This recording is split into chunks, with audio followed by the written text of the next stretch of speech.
నెయ్యి వేసుకొని తినడం వల్ల ఏంటంటే ఏదైతే రైస్ మనం తింటున్నామో రైస్ మనం డైరెక్ట్గా అరగదనమాట, ఎందుకంటే నెయ్యి వల్ల. సో అరిగించాలి అంటే కడుపులో అరిగించాలంటే మొత్తం పదార్థాన్ని మొత్తం అరిగించాలి కదా. సో అలా వచ్చినప్పుడు ఈ నెయ్యి కూడా అరగడానికి టైం పడుతుంది. సో ఈ మొత్తంగా అరుగుతూ పోతుంది కాబట్టి సో ఇది ఏంటంటే స్పైక్ అనేది లేటుగా వస్తుంది అనమాట. సో మెంతులు వేసుకొని ఆ తాలింపులు పెట్టుకోవడము, ఆ మెంతులు డైరెక్ట్గా తీసుకోవచ్చు తర్వాత కూడా. అవి కాకుండా కూడా ముందే మనం సాంబార్లలో వాటిల్లో రసాల్లో పులుసుల్లో మెంతులు వేసుకుంటే టేస్ట్ మంచిగా వస్తుంది, ఆటోమేటిక్గా మన బాడీలోకి వెళ్తుంది, షుగర్ స్పైక్స్ కూడా హెవీగా రాకుండా కూడా చేస్తుంది. అండ్ ఇంకొకటి మనం పప్పుల్లో ఈ వాము వేసుకునే వాళ్ళు కూడా చాలామంది నేను చూడలేదండి. వాము మెంతులు అనేది మర్చిపోయారు మనకి స్పైసెస్లో. హై ప్రోటీన్ డైట్ అంటే మనకేంటంటే బీన్స్ తీసుకోవడం, శనగలు తీసుకోవడం. పాతకాలంలో స్నాక్స్ అంటే సాయంత్రం అయ్యేసరికి శనగలు ఉడకబెట్టి పెట్టేవాళ్ళు అంతే, వేరుశనగపప్పు ఉండలు చేసి పెట్టేవాళ్ళు. ఇట్లాంటివన్నీ హై ప్రోటీన్స్. అండ్ దీనివల్ల ఏంటంటే షుగర్ స్పైక్స్ తొందరగా రావు. ఇప్పుడు ఎవరిని కదిలించినా కానీ ఒక 40లోకి వచ్చేసరికి షుగర్ వచ్చేసింది నాకు అని చెప్పుకునే వాళ్ళే చాలామంది ఎక్కువైపోయారు. పాతకాలంలో ఏంటంటే ఫుడ్ కూడా కొంచెం మనకి రెస్ట్రిక్టెడ్గా ఉండేది. ఒక మామిడికాయ కొన్నామంటే ఇంటిపాది ఒక్క మామిడికాయ సగం ముక్క తీసుకొని అందరూ షేర్ చేసుకొని తినేవాళ్ళం. ఇప్పుడు మనకి ఏంటంటే అగ్రికల్చర్ రివల్యూషన్ అని చెప్పి మనకి కావాల్సినంత ప్రోడక్ట్స్ మనకి దొరుకుతున్నాయి, ఉన్న వాళ్ళకి ఎక్కువ ఉంటున్నాయి, లేని వాళ్ళకి అసలుకే లేకుండా అయిపోతుంది. సో ఇట్లా మనం ఏంటంటే మనకి ఫుడ్ రెస్ట్రిక్షన్ చాలా తగ్గిపోయింది. మనకి ఏ పదార్థం కావాలన్నా కూడా మార్కెట్లో ఈజీగా దొరికిపోయేలాగా ఉన్నాయి. సో మనకి ఏంటంటే ఆ రెస్ట్రిక్షన్ లేకుండా మనం ఫుడ్ తీసుకోవడం, సో ఊబకాయం, ఒబేసిటీ, డయాబెటీస్ ఇవన్నీ కూడా కామన్గా వచ్చేస్తూ ఉన్నాయి. ఇప్పుడు మనం జనరల్గా ఏంటంటే ఏదైనా సరే ఇది ఫుడ్ ద్వారానే వస్తుంది, లైఫ్ స్టైల్ చేంజెస్ వల్ల వస్తుంది అన్నప్పుడు దాన్ని మనం తగ్గించుకోవాల్సి ఉంటుంది. ఇంకా దానికి మించి మనకి వేరే ఔషధం లేదు. ముందు తగ్గించి తీసుకుంటే మళ్ళీ పెరగదు ఇంకా మనకి. సో అలా చూసుకోవాల్సి ఉంటుంది. సో ఇప్పుడు యాక్చువల్లీ ఆయుర్వేదంలో మనకి జనరల్గా చెప్పే ప్రమేహాలతో పాటు సన్నగా ఉండేవాడికి వచ్చే ప్రమేహం, లావుగా వాడికి వచ్చే ప్రమేహం కూడా చెప్పారనమాట. అలాగా 2 రకాల ప్రమేహాలు మనకి చెప్పారు. అవి కాకుండా కూడా వాతజ ప్రమేహం, పిత్తజ ప్రమేహం, కఫజ ప్రమేహం, వాటిల్లో కూడా మళ్ళీ సబ్ టైప్స్ అనేవి మనకు చాలా చెప్పున్నాయన్నమాట. సో ఇది యాక్చువల్లీ ఇప్పుడు కొత్తగా మోడర్న్ వాళ్ళు తీసుకొచ్చారండి. ఇంతకుముందు టైప్ 1, టైప్ 2 డయాబెటీస్ మాత్రమే ఉండేది. ఇప్పుడు 5 టైప్స్ ఆఫ్ డయాబెటీస్ వచ్చాయి.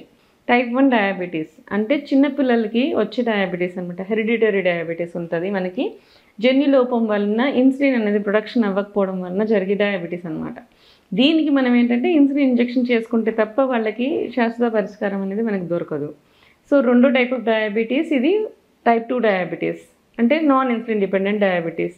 వీళ్ళకి ఏంటంటే మనం ఎక్కువగా ఫుడ్ తీసుకోవడం వలన వచ్చే డయాబెటీస్ అనుకోవచ్చు. దీన్ని ఏంటంటే మనం ఫుడ్ కంట్రోల్ చేసుకోవడం, అది వాకింగ్ చేయడము, సో ఏదైతే మనం ఎక్సెస్ ఫుడ్ తీసుకున్నామో అది కెలరిక్ అనేది అయిపోయేలాగా చేసుకునేలాగా చేసేది టైప్ 2 డయాబెటీస్ అనమాట. టైప్ 3 డయాబెటీస్ ఏంటంటే ఒక ఏజ్ వచ్చేసాక, వయసు అయిపోతుంది, ఆ వయసు వచ్చేసాక ఆ వయసుతో కొన్ని ఆర్గన్స్ మనకి పనిచేయవన్నమాట. దాంతో వచ్చే డయాబెటీస్ ఈ టైప్ 3 డయాబెటీస్. ఇవి 3 కాకుండా ఇది కొత్తగా వచ్చిన ఇంకో 2 డయాబెటీస్ ఏంటంటే లీన్ డయాబెటీస్ అని చెప్పి కొంచెం ఇప్పుడు కొత్తగా వస్తుంది అనమాట. ఇన్సులిన్ రెసిస్టెంట్ లీన్ డయాబెటీస్ అంటే సన్నగా ఉంటారు, వాళ్ళకి ఏంటంటే ఇన్సులిన్ రెసిస్టెన్స్ ఉంటుందన్నమాట. సో దానివల్ల వచ్చే డయాబెటీస్. ఇంకా 5th డయాబెటీస్ ఏంటంటే లీన్గా ఉంటారు, బట్ వీటికి మెటబాలిక్ డిజార్డర్స్ ఉంటాయన్నమాట. అంటే లివర్ ప్రాబ్లమ్స్ వల్ల, అదర్ మెటబాలిక్ డిజార్డర్స్ వల్ల వచ్చే డయాబెటీస్ అనమాట. అండ్ వాళ్ళకు కిడ్నీ డిసీజెస్ వల్ల వచ్చే డయాబెటీస్ ఇట్లా అనమాట. సో ఇట్లా 5 టైప్స్ ఆఫ్ డయాబెటీస్ ఇప్పుడు కొత్తగా వచ్చింది. సో ఏదైనా సరే, ఎక్కడైనా సరే మనకి ఇవన్నీ వచ్చినప్పుడు ఫైనల్ ప్రోడక్ట్ ఏంటి అంటే మనకి బ్లడ్లో షుగర్ లెవెల్స్ ఎక్కువ అవుతూ ఉన్నాయి. సో దాన్ని బట్టి మనం ఆ షుగర్ లెవెల్స్ని పెంచుకోకుండా చూసుకునేలాగా చేసుకునేదే మనకి అల్టిమేట్ గోల్ అవుతుందన్నమాట. సో ఇక్కడ ఏంటంటే మనము ఫుడ్ రెస్ట్రిక్షన్ చేయాలి అనుకున్నప్పుడు, ప్రతి ఒక్కళ్ళని చేసుకోలేము అనుకున్నప్పుడు తక్కువ మోతాదుల్లో ఎక్కువసార్లు తీసుకోవడం అనేది కొత్త కాన్సెప్ట్గా తీసుకొచ్చి మనకి చెప్పారనమాట. సో సింగిల్ షుగర్ స్పైక్ అనేది ఉండకుండా సో మధ్యలో తక్కువ వస్తుంది కాబట్టి అలా సెట్ అవుతుంది అని చెప్పి మనకి డయాబెటీస్ గురించి చెప్తూ వచ్చారు మోడర్న్ వాళ్ళు. కానీ యాజ్ పర్ ఆయుర్వేద మనం చూసుకున్నప్పుడు ఒకటే టైప్ ఆఫ్ ఫుడ్ తీసుకున్న ద కాంబినేషన్ ఆఫ్ ఫుడ్ అంటే కొంచెం లేటుగా అరిగేవి, కొంచెం తొందరగా అరిగేవి, అవి 2 కలిపి తీసుకున్నందువలన షుగర్ స్పైక్స్ అనేవి ఎక్కువ రావు అని చెప్పి రీసెంట్‌గా కనుక్కున్నారండి ఇది స్టడీస్‌లో అన్నమాట. అంటే మనము పాతకాలంలో అన్నంలో నెయ్యేసుకొని తినేవాళ్ళం. నెయ్యేసుకొని తినడం వలన ఏంటంటే ఏదైతే రైస్ మనం తింటున్నామో రైస్ మనం డైరెక్ట్‌గా అరగదనమాట. ఎందుకంటే నెయ్యి వల్ల. సో, అరిగించాలి అంటే కడుపులో అరిగించాలంటే మొత్తం పదార్థాన్ని మొత్తం అరిగించాలి కదా! సో, అలా వచ్చినప్పుడు ఈ నెయ్యి కూడా అరగడానికి టైం పడుతుంది. సో, ఈ మొత్తంగా అరుగుతూ పోతుంది కాబట్టి సో, ఇదేంటంటే స్పైక్ అనేది లేట్‌గా వస్తుందనమాట. అంటే మనం ఉట్టి అన్నం తిన్నప్పుడు నెయ్యి లేకుండా ఉట్టి అన్నం తిన్నప్పుడు మనకి అరగంటలో డైజెస్ట్ అయిపోతుందనుకోండి. అరగంటలో కల్లా షుగర్ స్పైక్స్ హై అయిపోతాయి. అదే నెయ్యి వేసుకొని తిన్నామనుకోండి ఆ డైజెషన్ అనేది ప్రాసెస్ అనేది మనకి గంట పడుతుంది. సో మనకేంటంటే ఈ గంట లోపల నెమ్మదిగా పెరుగుతుంది. ఈ నెమ్మదిగా పెరుగుతున్నప్పుడు మనకేంటంటే హై షుగర్ లెవెల్స్ రావు కాబట్టి బాడీ కూడా మనకి అది ఈ లోపల అసిమిలేట్ చేసుకోవడానికి ట్రై చేస్తుంది. అంటే మనం పని చేస్తూ ఉంటాం కదా తిన్న తర్వాత ఈ స్పైక్ ఏదైతే స్లోగా మనము డిలేడ్గా అయిందో ఈ లోపల మనం పని చేస్తాం కాబట్టి షుగర్ లెవెల్స్ అనేది కంట్రోల్ అయిపోతాయి అన్నమాట. సో ఇట్లా డైట్ అనేది మనకి ఆయుర్వేదంలో ఎప్పుడో చెప్పేశారండి. అంటే ఇంకొకటి ముఖ్యమైనది ఏంటంటే భోజనాంతేచ కింపేయం అంటారు. అంటే అన్నం తినేసాక ఏమి తాగాలి అనేది. సో ఎప్పుడైనా సరే మనం అన్నం తినేసాక ఎండ్లో మనము మజ్జిగ తీసుకోవాలి. తక్రం చక్రస్య దుర్లభం అంటారు అనమాట. మజ్జిగ తాగితే సో ఏదైతే షుగర్ అనేది స్పైక్ ఏదైతే ఉందో ఆ షుగర్ స్పైక్ అనేది మజ్జిగతో ఏదైతే ఉందో సో అది డిలే చేస్తుంది. అండ్ మీకు అందరికీ తెలిసిన విషయం ఈ మధ్య గుడ్ బ్యాక్టీరియా గురించి చాలా ఎక్కువ ప్రచారంలోకి వస్తుంది కదా. సో మనకి ఏంటంటే ఈ మజ్జిగ కూడా మనకి diluted good bacteria so prolonged మనకి యాక్షన్ అనేది వచ్చేలాగా చేస్తుంది అనమాట. సో ఇట్లా మనం ఏంటంటే చిన్న చిన్న మార్పులు మన ఆహారంలో కానీ మనం చేర్చుకుంటే మన షుగర్ లెవెల్స్ అనేది బాగా కంట్రోల్లో వస్తుంటాయి. అండ్ ఇంకొకటి మనం మర్చిపోతున్న కొన్ని స్పైసెస్ గురించి చెప్తాను ఈ డయాబెటీస్ గురించి చెప్పేటప్పుడు. మనము పులుసులు సాంబార్లు చేసేటప్పుడు ఎంతమంది మనం తాలింపుల్లో మెంతులు వేసుకుంటున్నాం చెప్పండి.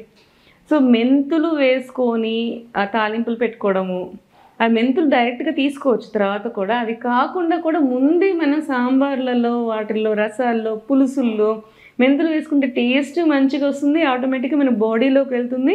షుగర్ స్పైక్స్ కూడా హెవీగా రాకుండా కూడా చేస్తుంది. అండ్ ఇంకొకటి మనం పప్పుల్లో ఈ వాము వేసుకునే వాళ్ళు కూడా చాలామంది నేను చూడలేదండి. వాము మెంతులు అనేది మర్చిపోయారు మనకి స్పైసెస్లో. ఇవి 2 కానీ వేసుకుంటే వేసుకుంటే ఏంటంటే మన గ్యాస్ బ్లోటింగ్ ఇవన్నీ ఏం లేకుండా సో అది కూడా డైజెషన్కి కూడా బాగా మనకి యూజ్ అవుతుందన్నమాట. సో అట్లాంటివి కొన్ని పదార్థాలని మనం తినే లైఫ్ స్టైల్లో ఇంట్రడ్యూస్ చేసుకుంటే ఫుడ్ చేంజెస్ చేసుకుంటే చాలా బాగుంటుంది. అండ్ ఇంకొకటి హై ప్రోటీన్ డైట్ తీసుకోవడం. హై ప్రోటీన్ డైట్ అంటే మనకేంటంటే బీన్స్ తీసుకోవడం శనగలు తీసుకోవడం. పాతకాలంలో స్నాక్స్ అంటే సాయంత్రం అయ్యేసరికి శనగలు ఉడకబెట్టి పెట్టేవాళ్ళు అంతే. వేరుశనగపప్పు ఉండలు చేసి పెట్టేవాళ్ళు. ఇట్లాంటివన్నీ హై ప్రోటీన్స్. అండ్ దీనివల్ల ఏంటంటే షుగర్ స్పైక్స్ తొందరగా రావు. సో అప్పట్లో షుగరే తక్కువ వాడేవాళ్ళు. బెల్లంతోనే మనకి ఉండలు చేసుకునేవాళ్ళు. నువ్వులు ఉండలు కానీ వేరుశనగపప్పు ఉండలు కానీ ఇవన్నీ కూడా. సో ఏంటి అంటే ముందు నుంచి వచ్చిన తర్వాత మనం చేసే కంటే ముందు నుంచి ఆహారపు అలవాట్లలో మీరు కానీ మార్పులు చేసుకుంటుంటే మీకు ఈ షుగర్ వ్యాధి నుంచి మీరు చక్కగా బయటపడవచ్చు, రానియకుండా చేసుకోవచ్చు. అండ్ సన్నగా ఉండేవాళ్ళు ఏంటంటే ఎలా మనకి ఒకసారిగా స్పైక్ రాకుండా ఉండాలంటే కొంచెమే ఎక్కువ సార్లు తీసుకోవాల్సి ఉంటుంది. అండ్ వాళ్ళకి కూడా ఏంటంటే హై ప్రోటీన్ డైట్ అనేది లీన్ డయాబెటిక్ వాళ్ళకి పర్ఫెక్ట్ థింగ్ అని చెప్పచ్చు మనం. సో ఇట్లాంటి ఆహారపు అలవాట్లు మీరు చేంజ్ చేసుకుంటా మీరు షుగర్ లెవెల్స్ని కంట్రోల్ చేసుకుంటారని మనస్ఫూర్తిగా కోరుకుంటున్నాను.